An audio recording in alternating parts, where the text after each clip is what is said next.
Bonjour à toutes et à tous, c'est l'élevage de Juju, j'espère que vous allez bien. Aujourd'hui, vidéo bilan de la reproduction 2025 chez les oies et chez les perdrix et les faisans.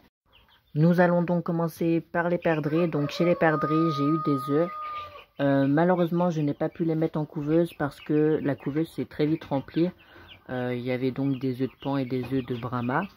Ce qui fait que je n'ai pas eu de place pour mettre les œufs de perdrix. Même si c'est pas bien gros, il n'y avait pas de place. Et je ne voyais pas mettre les œufs sous une poule brahma étant donné que les œufs sont assez petits et que j'avais peur que la poule casse les œufs. Et à ce moment-là, la poule de soie était en train de couver des œufs de faisan, ce qui fait que je n'ai pas pu les mettre à couver. Donc je suis convaincu que j'ai des femelles, mais je ne sais pas si j'ai un mâle, donc pas de reproduction cette année chez les perdrix. On va donc passer aux faisans communs. Donc cette année, j'ai eu 8 faisans d'eau. Et en une seule nuit, les rames en ont tué 7. Ce qui fait que le dernier faisan d'eau, je l'avais donc mis sous lampe chauffante avec 2 oisons de Danube. Et le faisan d'eau, il me semble que je vous l'avais montré. C'était donc pour moi la première année où je faisais de la reproduction de commun. Un peu déçu parce que j'ai perdu tous mes faisans d'eau, parce que le dernier qu'il me restait, que j'avais donc mis sous lampe chauffante, malheureusement je l'ai perdu. Et à part ces 8 faisans d'eau, je n'en ai pas eu d'autres, donc un petit peu déçu, mais bon, c'est pas grave. Pourtant les faisans continuent de pondre, mais je me dis que c'est pas grave, c'était la première reproduction que je faisais avec les communs. Du coup je me dis que je me rattraperai l'année prochaine, donc c'est pas grave. Et nous allons donc finir par les oies. Donc chez les oies cette année, j'ai eu pas mal d'oisons. On va donc commencer par les bavans. Donc cette année, chez les bavans, j'ai donc travaillé avec un trio qui était donc Punk, Colette et Punky. J'ai eu un total de 8 oisons si on compte les pertes. Mais si on compte pas les pertes, j'ai eu seulement que 6 oisons. Les 5 premiers oisons de bavans, je les ai donc eu sous Colette. J'ai donc eu 2 femelles et 3 mâles. Je me suis donc séparé des 3 mâles et j'ai donc gardé les 2 femelles. Et sous Punky, j'ai donc eu 3 oisons, j'ai eu 2 mâles et une femelle. Je les avais laissés une nuit parce que j'avais eu du coup une fête à la maison, et ce qui fait que je les avais un peu oubliés, donc je les avais laissés sous Punky une seule nuit, et en une seule nuit, les rames en ont tué 2. Et d'ailleurs, c'était le mâle que je voulais garder pour la reproduction de l'année prochaine, mais que j'ai finalement vendu. Donc voilà pour les bavans, un petit peu déçu, mais bon, c'est pas grave. Je me dis que je ferai mieux l'année prochaine. On va donc passer chez les Danubes. Donc chez les Danubes, ça a été les meilleurs cette année en reproduction. Je rappelle que mes reproducteurs étaient Imogène et Alouette. J'ai donc eu les 6 premiers oisons que j'avais eu sous Colette avec les bavans.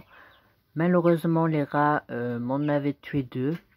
Donc je me suis retrouvé avec 4 oisons. Et sur les 4 que j'ai eu, j'ai donc eu 4 femelles et j'en ai vendu 3 et j'en ai gardé une.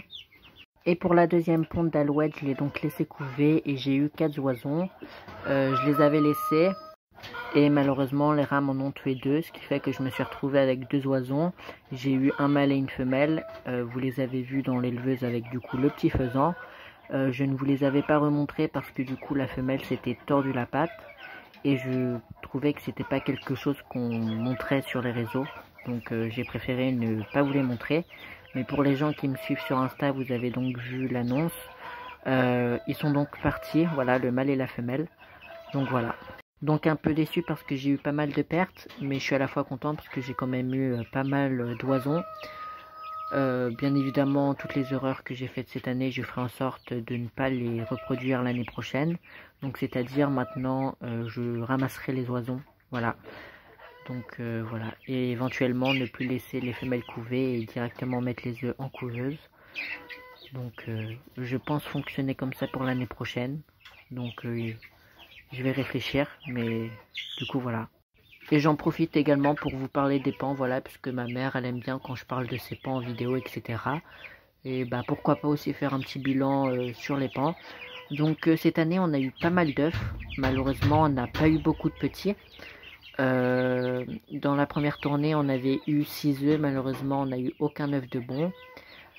Et là du coup on a eu la deuxième ponte, et sur la deuxième ponte sur 5 œufs on a eu seulement 2 pans. Donc c'est très peu, mais du coup on en a quand même eu 2. Donc là actuellement ils sont sous lampe chauffante. Et là, je ne sais pas pourquoi la panne est en train de nous faire une troisième ponte. Actuellement, dans le nid, il y a 3 œufs. Généralement, les pans font que 2 pontes. Là, je ne sais pas pourquoi. Ça doit être à cause du climat. Elle s'est dit, bah écoute, je vais faire une troisième ponte. Donc voilà, donc là, elle est toujours en train de pondre. Donc 3 œufs dans le nid. Donc on verra bien ce qu'on fait des œufs. Est-ce qu'on la laisse couver? Est-ce qu'on les mettra en couveuse ou est-ce qu'on les mettra sous poule? Donc pour l'instant, ça reste des points d'interrogation. Pour l'instant, il faut qu'elle finisse sa ponte.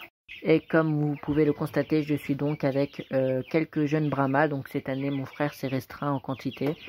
Voilà, parce que l'année dernière, on a eu du mal à faire partir du coup les coqs, parce qu'on a eu beaucoup de coqs. Ce qui fait que mon frère a retenu la leçon. Il s'est donc restreint au niveau des poussins. Donc là, c'est la première tournée. Il doit y en avoir une petite trentaine. Donc il y a un peu tous les coloris. Il y a porcelaine, saumonée bleue, porcelaine bleue. Il y a de la cailloutée noire. Et je crois que c'est tout. Ah non, il y a aussi de la Brahma Colombia. Donc là, c'est la première tournée. Et il y en a encore sous lampe chauffante, qui est donc la deuxième tournée. Donc voilà. Petite pub au passage, mon frère vend toujours des œufs fécondés de Brahma. Donc si vous souhaitez passer commande, contactez-nous sur Instagram en privé. Et je rappelle que les envois se font uniquement en France. Je vous rappelle les coloris, il y a donc du saumonné noir, du saumonné bleu. Il y a de la porcelaine bleue, de la cailloutée noire et de la cailloutée bleue. Et autrement, il y a du colombia bleu.